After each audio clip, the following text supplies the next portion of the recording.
Anwaan matakkatu naangal namni kaa'oo takka qabu Oromoon bakka sadiitti nu tokko akki du'aa jirullee tokko daa'imni kiyya keessan daa'imni Wallaggatti du'u kiyya daa'imni Baalatti du'u kiyya daa'imman kiyya awwaalaa taa'ee bakkeen an fooyama ittiin argadhe eessa yoo waan garaa kayaan nu baate malee.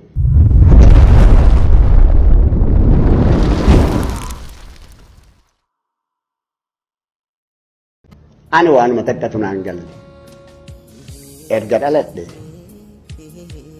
akaakayyuu kiyya diinatu nyaata abbaa haadha kiyyaa diinatu nyaata abbaa kiyyaa diinatu nyaata daa'ima kiyya diinatu nyaata eessumman kiyya salladhuman kiyya qofti uduun ta'in inni na barsiisaa ture harka diinaatiin nyaatame inni an barsiisaa ture harka diinaatiin nyaatame. Anwaan matakkatu naangal namni kaa'oo takka qabu Oromoon bakka sadiitti nu tokko akki du'aa jirullee tokko daa'imni kiyya keessan daa'imni Wallaggatti du'u kiyya daa'imni Baalatti du'u kiyya daa'imman kiyya awwaalaa taa'ee bakkeen an fooyama ittiin argadhe eessa yoo waan garaa kayaan nu baate malee. Haati Oromtoota taate gadaamessi si gubatanitti hin dhagamu. Ani baradheera. Oromiyaa guutuu keessa deemuu dhiisii ganda itti dhaladhe hin baane alagaa jalaan baqadhu jedhee sirna dardii keessatti nama biraa gubatanii.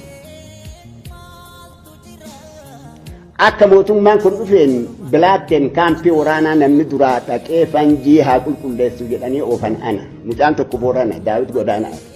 Anaafisa bisaan hawaasaa ashawaa haranii keessa ciisaa jedhanii biyyeen dachaasanii kaniin keessa haranii ol nu baasan mucaan sun hin du'e anatti lubbuun jira.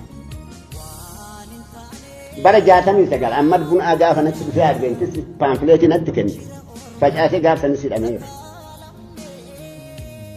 Horii mitiyan garaa kiyya saba kiyyatti naa caala jedheeti malee. Daa'ima kee yuunivarsiitii Adaamaa keessaa ijoollee shan waliin. Gaafa tii daanolee eebbisan dhattee ijoolleen dhukattee alaabaa adda bilisummaa Oromoo gubbaa fanninnaan saniif qabanii ajjeesu. Daa'imni du'u kun keessanii miti isin warri wal footan kun.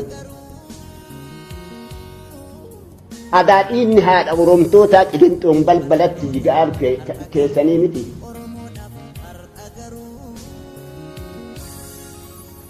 Tasfaa'uun Cemadaafa keessanii miti. Magarsaa Badii kennaa miti.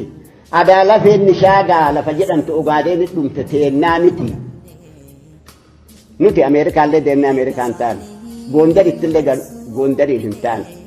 Maqale ittillee gallee Maqaleen taane. Dhiinni Abashootaa nuuf hin ta'u. Maaliif nutti hin dhagamne?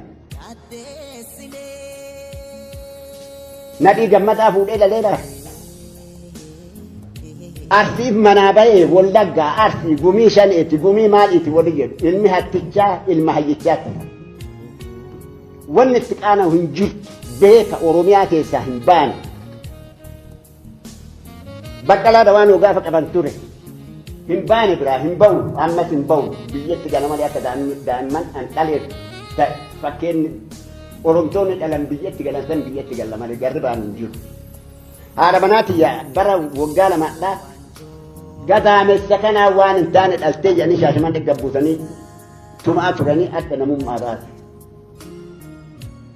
Maaliifi kaawwaniif garaa waliin hin adeemu adii walitti himna. Duuti takkittiidha bilisummaan takkittiidha Oromoon takkitti. Abaa'oo tokkoome abaa'oo faca'e abaa'oo shanee abaa'oo maalii ka toltee bakka barbaade qaaqaa yoo isinii tolte nurraa deemaati gara biraatti taasaa akka isinii tole sana nuuf tolee hin jirru nu du'aa jirra nu gubachuu keessa jirra ammas hin gubanne borus hin gubanne. Barataa yuunivarsiitii yaa'ee biyya kee Qilinxootti dhumataa jira. Qaallittiin mana hidhaa ta'e. Maaliif wassoomne? Lakki Oromoon Meerkurii irraa dhufee Oromoon karaa Wallaggaa Maarsii bu'e namni jedhu yoo jiraate. Baaroo Tumsaa lixatti dhalateetii miti asitti ka wareegan. Badoo dachaas baaroo Tumsaa Magarsaa Badii abboomaan fiquu haala kamiin dhuma yoo jenne wal qabatee natu fixe diinaa miti kan nu fixe. rasaasa diinaa dandeenyeerra rasaasa kennan dadhabne namni tokkummaa Oromoo didduu jiraate namni Oromummaan siin taane finni kan keen duune finna keetti du'aa jira ufu laali. Garaa kenna qaama kenna midhaasuuf yoo taane malee tokkummaa Oromoo bakkeen ittiin adda bilisummaa Oromoo jechuun Piroofeesar Jaafasan Yataqabbara Oromiyaa jedhu taarikii jedhu keessatti ilmi namaa bilisummaan dhalate bilisummaan biraa kam kan hawwitan kaan inni ka barbaadu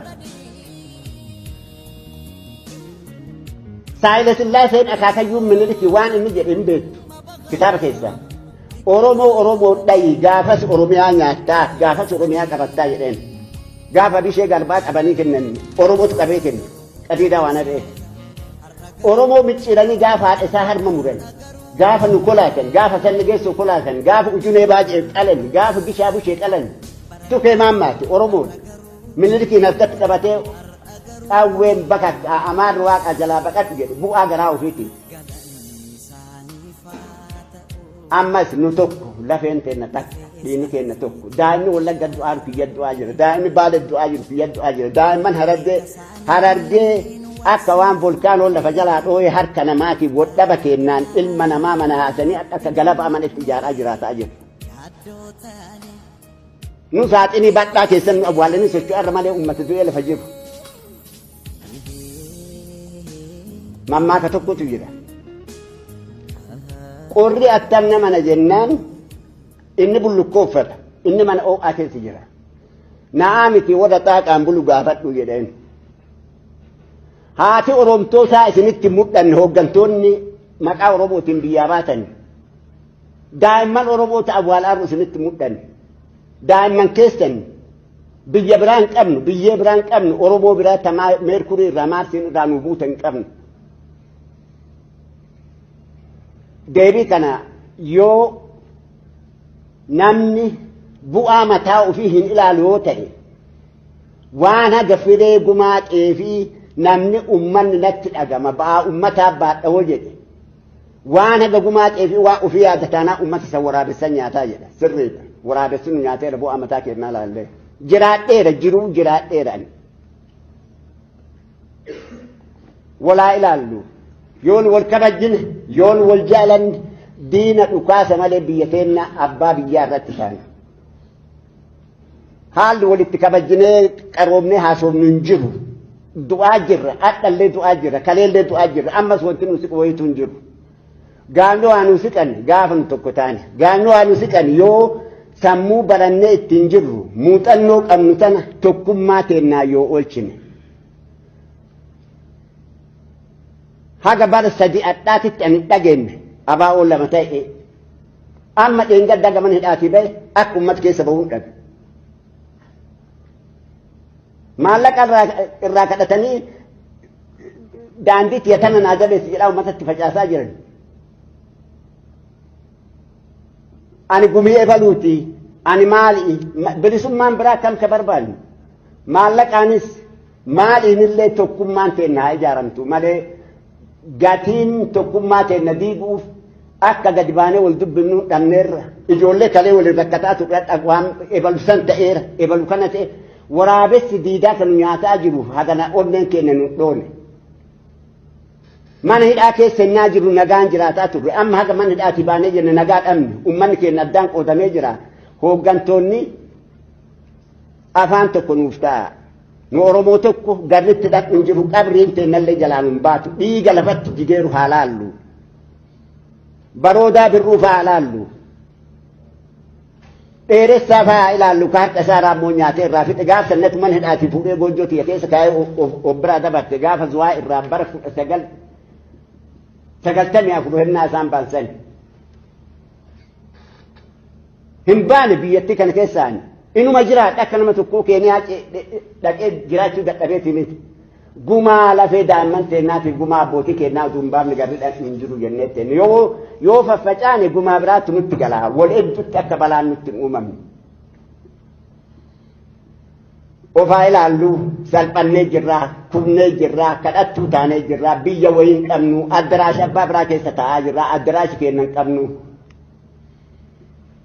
Waadaan rabbiillee lafeen magarsaa bariillee lafeen Maammoo Mazammir, lafeen Hayile Maariyaam Gammadaa, lafeen Haji Abdullaahi Ganamoo akka nama fakkaannee deemna malee nu hin jirru yoo tokkummaa keenya ijaarra malee tokkummaa keenya irratti yaada walii nuu deebisa du'aa jirra namni gumaa baafatu waliin dhabu namni tumamaa jiru waliin dhabu namni saamamaa jiru waliin dhabu daa'imman isin duubaan dhufaa jiru daa'imman nu duubaan dhufaa jiru karaan taane nutti hin cufinaa walii liqimsinee daandii takkitti irra mee haa deemnu adda bilisummaa Oromootiin alatti namni deemu yoo jiraate adda gabrummaa Oromoo yoo ka ijaaru ta'e haa ijaaru dhaanuun dandeenyu addi gabrummaa Oromoo hin jiru adda bilisummaa Oromooti ka jiru eenyu nu irkiseeti miti eenyu illee irkiseeti miti ani harkaalu ka rabbiin naa kenne hin jiraadhe waggaa keessatti gizee 4-5 hidhamee gizee takkitti ba'een boloqqee facaafadheeti ka jiraatu